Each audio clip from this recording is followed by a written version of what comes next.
Right, our next speaker is going to talk about empowering the future global technology workforce, looking at getting girls at a young age to love technology, to love problem solving, and to love making decisions. And he has the best job title in the world.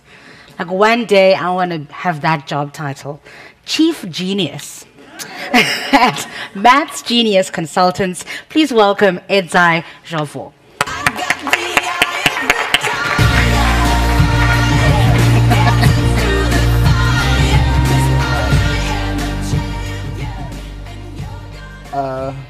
Good day, everybody. I am the Chief Genius of MathsGenius Consultants. Yes. So before I start, can I find out how many of you are maths geniuses? Wow. Okay, can you just keep your hands up so I can do like a quick statistical analysis? Wow. Okay, so 1% of the audience are maths geniuses. So this is quite representative of what is out there in the world, where the word genius in itself has been wrongly packaged and wrongly marketed since the Renaissance age. You find that genius, as Vicky and other speakers have mentioned before, has been a term that has been exclusive to reclusive men, white men, who are antisocial and are believed to have got a God-given gene which they have and cannot share with others. So we at MathsGenius strive to demystify genius. The name MathsGenius Consultants was the starting point. We are based in South Africa, Johannesburg. And I would like to thank Vicky and her team, GSMA, and Pattern Match Technologies, who have enabled me to come here so I can learn from best practices from North America. The solutions that have been given here today are amazing, and they represent our aspirations in Africa. In Africa, we require different solutions. We require solutions that are going to start from the bottom.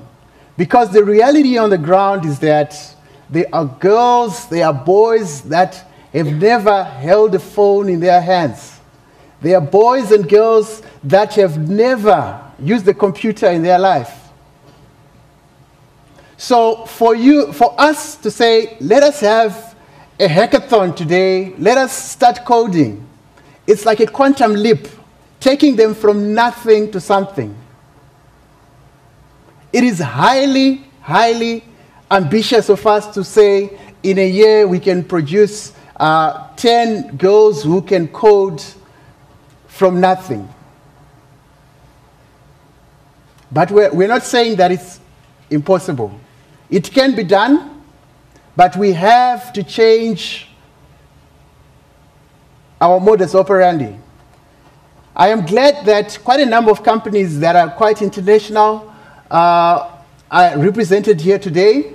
And I hope that from the North American influence, you can be able to facilitate discussion and discourse on how best to solve the digital gap, actually. It's not just gender digital gap, but it's a digital gap between the haves and the have-nots.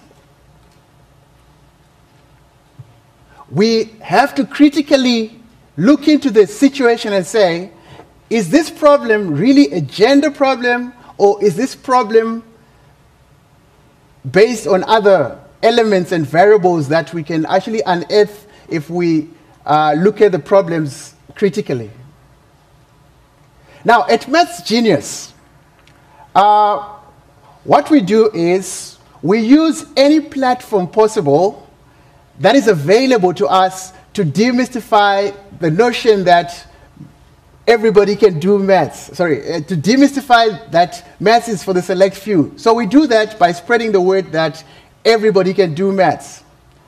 I was in the mobile payment space. I used to work for Pattern Match Technologies, who have sponsored me to come here.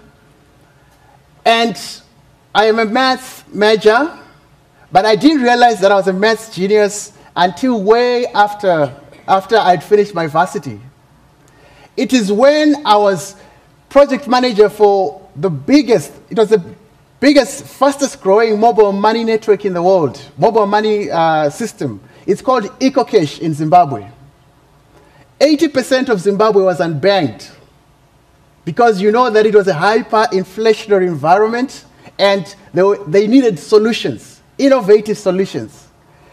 M-Pesa in Kenya had worked well, so we learned a lot of lessons from there, and then we took that and we put it in Zimbabwe, and we changed lives.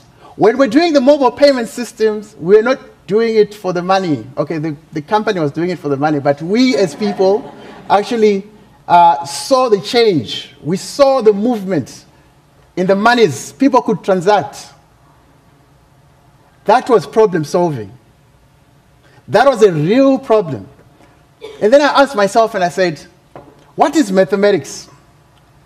Mathematics has been given to us as arithmetic in our schools. Arithmetic where the kid that can crunch the most numbers without using a calculator is the genius. How fast you can calculate that makes you a genius. And I sat down and said, is this really genius? Genius, as per definition given by MathsGenius, is the ability to solve problems. Solve problems using preconceived or learnt principles. So what we do now at MathsGenius is that we go into churches, we use community-wide intervention programs where we go out and say, maths can be done, let us all give the children a chance to succeed. So we go around South Africa and sub-Saharan Africa just preaching the gospel of mathematics. If you check my Twitter handle, it's Maths Evangelist. When they were preparing for the mic, I said, can this handle a loud voice because I'm going to start preaching. So you find that mothers, as we have found out in our journey, are one of the biggest drivers of girl-child oppression in mathematics and science. You find that mothers have been victims of the system for a very long time, and this is something that has been happening for generations. And they in good faith, out of love, they're actually pushing girls to do history and other soft subjects because they themselves do not believe in the girl's ability. So what we do now is that we are taking the fathers, mothers, and kids, putting them in one room, and we are preaching the gospel of mathematics. And we are teaching the parents how to support kids, and the kids how to learn mathematics. What is mathematical thinking?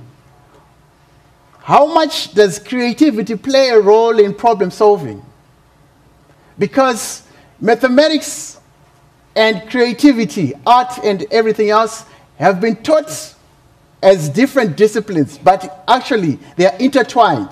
Because without creativity, how are you going to solve any problem? So I am glad that I've learned a lot from what North America is doing. I was listening to Carlton Hill, I think she's from AT&T yesterday, at the Mobile 360, where they were talking about hackathons. And they were doing brilliant things.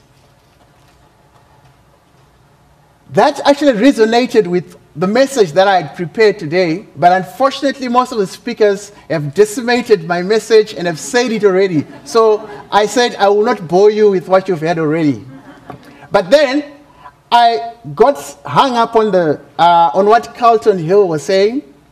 I think she's into innovation at AT&T.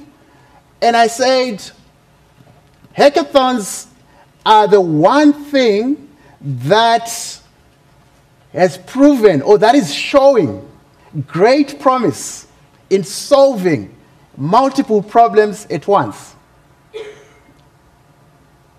you find that with hackathons, you have an opportunity for the participants to collaborate, to communicate, to problem solve, to make decisions, which is quite an all-encompassing exercise.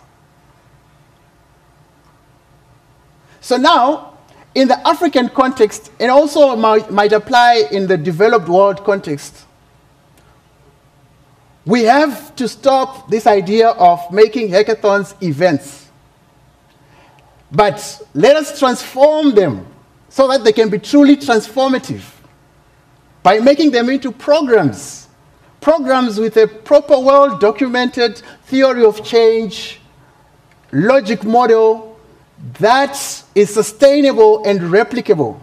So my plea today is that the developed world, if you can hack hackathons and make them sustainable, such that an entry-level child who has never looked or touched a computer or a phone will be able to go through the program and come out with some knowledge, tangible knowledge for that matter.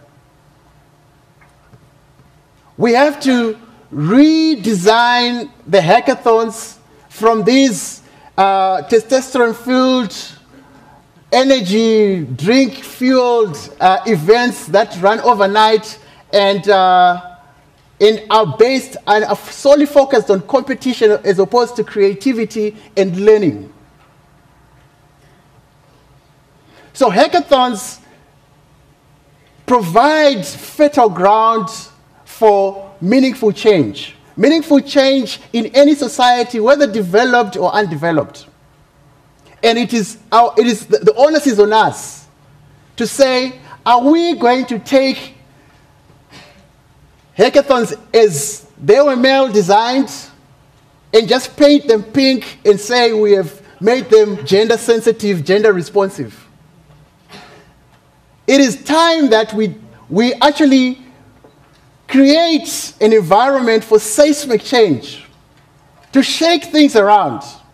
Because I think, from my humble opinion, women for too long have been asking to join the party of success, of which it is your birthright to be there at the party. So don't be that kid who is looking from next door saying, can I join the party? We men won't allow you to do that. Join us. Join us.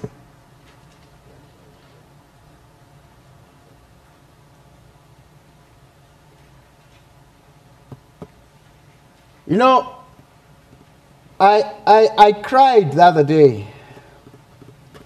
I went to a township in Johannesburg. It's called Tembisa. When you get there were just shacks. No electricity, no water, nothing. The kids don't even know the value of education, let alone maths. And as you know, in South Africa, maths hasn't been their strongest point. I met a little girl. Her name was Lebogang. She had no idea what schooling meant to her because she didn't have that hold on the promise of a better life. That promise where maybe to you it's packaged as the American dream. But in Africa, there are some parts where they have no dream whatsoever. Lebogang was a very positive child in her ignorance, in as much as she had nothing to hold on to, that faith, that hope, nothing to hold on to, but herself, she was quite driven. You know, it sounds like a paradox. So we took her on, and we put her through a program, through some sister companies that are there in South Africa, and right now, Lebogang is one of the highest achieving students in South Africa in terms of maths, and she's a girl. So it's important. So there are so many Lebogangs out there right here in the States, I don't think everybody is privileged. There are underprivileged kids in the States as well. There are so many Lebogangs here. There are so many Lebogangs in Indonesia. And we just need to give them a decent shot at life, a decent shot to be the best they can be. And we believe that before even doing hackathons, before even going fancy, we need to teach kids two things, which are problem solving and decision making. We need, like in the industry that you find yourselves in, the technology one, the person or the group that owns the platform are the ones that are going to prosper, because whatever anyone who uses their platform does, they will benefit. So the platform that we can give each boy and each girl in Africa and in the rest of the world is to give them the capacity to realize that they can grow, to give them the capacity to be able to flourish in any industry. And if you teach a child problem solving, if you teach a child decision making, and extrapolate that, I think the probability of success is going to be higher. So at MathsGenius, that is what we do. We write books. We've written a couple of motivational books that we give out. We partner with different companies or government entities, and we distribute for free in various communities. We go out and we preach the gospel of maths. I've been fortunate. Sikis radio station has given me generous airtime where I actually go there and I just talk about maths. You'll be amazed at the ignorance that's out there. So through your subsidiaries and your partners in Africa, I hope that you can carry this message forward so that we can give, especially the African girl, a chance at life. Thank you very much.